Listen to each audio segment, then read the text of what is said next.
Hello friends, welcome to hubby all in one channel. ఈరోజు దొండకాయ టమాటా పచ్చడి ఎలా చేయాలో చూద్దాము. ముందుగా దొండకాయలు శుభ్రంగా కడిగి కట్ చేసుకొని పెట్టుకున్నానండి. నెక్స్ట్ టమాటాలు ఫ్రెష్గా కట్ చేసి పెట్టుకున్నాను. తర్వాత పచ్చిమిర్చి కూడా కడిగి శుభ్రంగా కట్ చేసి పెట్టుకున్నాను.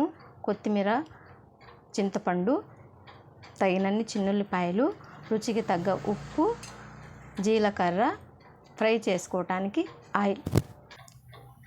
ముందుగా స్టవ్ మీద బాండి పెట్టి ఫ్రైకి తగినంత ఆయిల్ని వేసుకోవాలండి.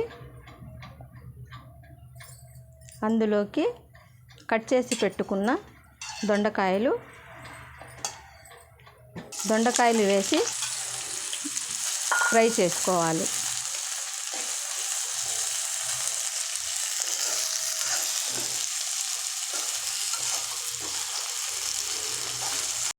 ఇలా దొండకాయ ఫ్రై చేసేటప్పుడు చిటికెడు సాల్ట్ వేస్తే త్వరగా మగ్గుతాయండి. కొంచెం సాల్ట్ వేసి ఫ్రై చేసుకోవాలి. ఇలా చేయటం వల్ల దొండకాయలు చక్కగా తొందరగా మగ్గుతాయి. ఇలా 10 నిమిషాల వరకు చక్కగా దొండకాయల్ని ఫ్రై చేసుకోవాలండి. ఇలా 10 నిమిషాలు దొండకాయలు ఫ్రై చేసిన తర్వాత ఇలా ఫ్రై చేస్తే చాలండి పచ్చడికి. ఇప్పుడు బాండీని దించేయాలి. ఇలా బాండీలో నుంచి దొండకాయలన్నీ వేరే బౌల్లోకి ట్రాన్స్ఫర్ చేసుకోవాలి.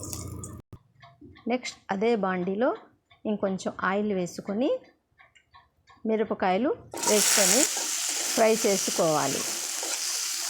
మిరపకాయలు కూడా ఇలా ఒక 10 మినిట్స్ వరకు ఫ్రై చేసుకోవాలి. మేమైతే పచ్చిమిరపకాయలు ఎక్కువ తింటాం కాబట్టి కొంచెం ఎక్కువ వేసుకున్నామండి. మీరంతా తగినన్ని పచ్చిమిర్చి యాడ్ చేసుకోండి.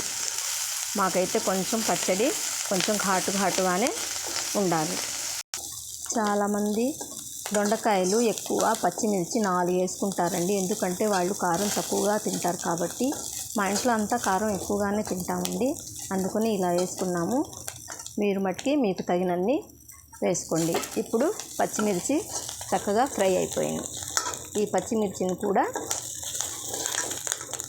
పచ్చిమిరపకాయలు కూడా ఫ్రై అయిపోయినాయండి. ఇవి కూడా దొండకాయ ఫ్రై చేసిన బౌల్లోకి ట్రాన్స్ఫర్ చేసుకోవాలి. అదే బాండీలో మళ్ళీ ఆయిల్ వేసుకొని అందులోకి టమాటాలు కూడా వేసుకొని ఫ్రై చేసుకుందాం. ఈ టమాటా ముక్కల్లోనే కొంచెం చింతపండు, అంటే పచ్చడికి సరిపడినంత చింతపండు, కొంచెం ఉప్పు,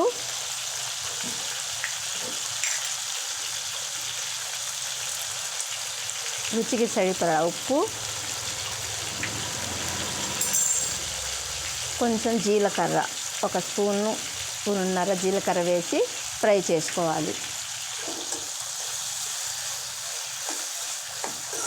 చింతపండు టమాటాల్లోనే వేసి ఫ్రై చేసుకుంటే అది కూడా టమాటాలతో పాటు బాగా మగ్గిపోతుందండి.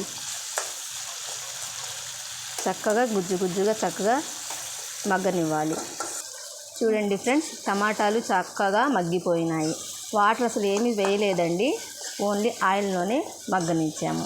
వాటర్ వేయొచ్చు కానండి, వాటర్ వేస్తేనేమో ఈ సమ్మర్లో కదా పచ్చడి అంతగా నిల్వ ఉండదు. ఓన్లీ ఆయిల్లోనే మగ్గనిచ్చామనుకోండి చక్కగా 2 days 3 days 4 days వరకైనా ఉంటుందండి. ఆయిల్లోనే మగ్గనిస్తే. వాటర్ పోస్తే మట్టుకి 2 days కన్నా ఎక్కువ ఉండదన్నమాట. ఇప్పుడు ఈ టమాటాలు కూడా మగ్గిపోయాయి. ఇవి మొత్తం చల్లారిన తర్వాత గ్రైండ్ చేసుకుందామండి. చల్లారనిద్దాం కాసేపు. గ్రైండ్ చేసేసిన తర్వాత పచ్చడి చూసారండి ఎలా ఉందో. దొండకాయ పచ్చడి రెడీ. ఇది వేడి రైస్లో వేసుకొని తింటే చాలా టేస్టీగా చాలా బాగుంటుందండి. ఈ వీడియో మీకు నచ్చినట్లయితే లైక్ చేయండి, షేర్ చేయండి, సబ్స్క్రైబ్ చేయండి, బెల్ ఐకాన్ ప్రెస్ చేయండి ఫ్రెండ్స్. ప్రెస్ చేయటం వల్ల ఈ వీడియో నలుగురికి ఉపయోగపడుతుంది. మీకు కావాల్సిన నోటిఫికేషన్స్ అందుతాయండి. మీకేమన్నా డౌట్స్ ఉంటే కామెంట్స్ రూపంలో తెలియజేయండి. మీకేమన్నా టిప్స్ తెలిస్తే కనుక నాకు కంపల్సరీ కామెంట్స్ రూపంలో తెలియజేయండి. ఓకేనా ఫ్రెండ్స్? బాయ్ అండి.